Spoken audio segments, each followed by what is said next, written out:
আজকে আমি আপনাদের সাথে শেয়ার করব টক ঝাল মিষ্টি পেয়ারা মাখার রেসিপি। একবার খেলে কিন্তু বারবার খেতে ইচ্ছা হবে। নমস্কার বন্ধুরা, স্বপ্নার কিচেনে আপনাদের সবাইকে স্বাগত জানাই। আমার আজকের রেসিপি পেয়ারা মাখা। আশা করি আজকের এই রেসিপিটা আপনাদের ভালো লাগবে।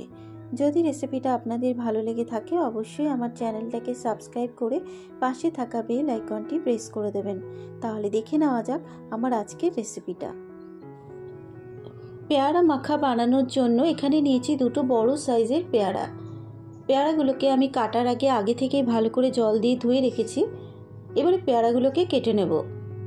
প্রথমে একটা পেয়ারা নিয়ে দুপাশের মুখটাকে কেটে নেব। দুপাশের মুখটাকে কেটে নেবার পর এবার পেয়ারাটাকে মাঝখান থেকে কেটে নিয়ে একটু ছোট ছোট সাইজের টুকরো করে কেটে নেব।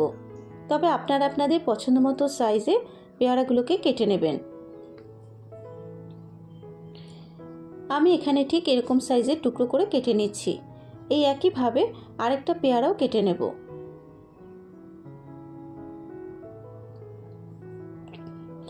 দুটো পেয়ারাই কেটে নেওয়া হয়ে গেছে। পেয়ারাটা কেটে নেবার পর কিন্তু আর জল দিয়ে ধোয়ার প্রয়োজন নেই। এবারে এখানে নিয়েছি অল্প পরিমাণে একটু ধনেপাতা। এবারে ধনে পাতাটাকেও মিহি করে কুচিয়ে নেব। তবে ধনে পাতাটা যদি আপনাদের অপছন্দ হয় আপনারা কিন্তু নাও দিতে পারেন। ধনে পাতাটা কুচিয়ে নেওয়া হয়ে গেলে এবারে নিয়েছি এখানে 3টে কাঁচা লঙ্কা। এবার এই কাঁচা লঙ্কা 3টেকেও মিহি করে কুচিয়ে নেব। তবে ঝালটা আপনারা আপনাদের নিজেদের স্বাদ অনুসারেই কিন্তু অ্যাড করবেন। ধনে পাতা আর কাঁচা লঙ্কাটা কুচিয়ে নেওয়া হয়ে গেলে এবারে পেয়ারার উপর দিয়ে দেবো 1 চা চামচ লেবুর রস। তবে লেবুর রসের বদলে আপনারা কিন্তু এখানে তেঁতুলও দিতে পারেন। দিয়ে দিলাম 1 চা চামচ চাট মশলা, স্বাদ মতো বিট নুন, 1 চা চামচ ভাজা মশলা। এখানে গোটা জিরে, গোটা ধনে, দুটো শুকনো লঙ্কা শুকনো খোলায় ভেজে গুঁড়ো করে নিয়েছিলাম। দিয়ে দিলাম ভেজে রাখা মশলা আর সবশেষে দিয়ে দিলাম 1 চা চামচ কাসুন্দি। এবারে সব কিছু উপকরণ দেবার পর পেয়ারার সাথে খুব ভালো মতো করে মিশিয়ে নেব। সব কিছু উপকরণ কিন্তু পেয়ারার সাথে খুব ভালো মতো মেশানো হয়ে গেছে।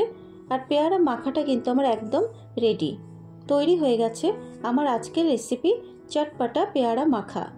আশা করি আজকের এই রেসিপিটা আপনাদের ভালো লেগেছে।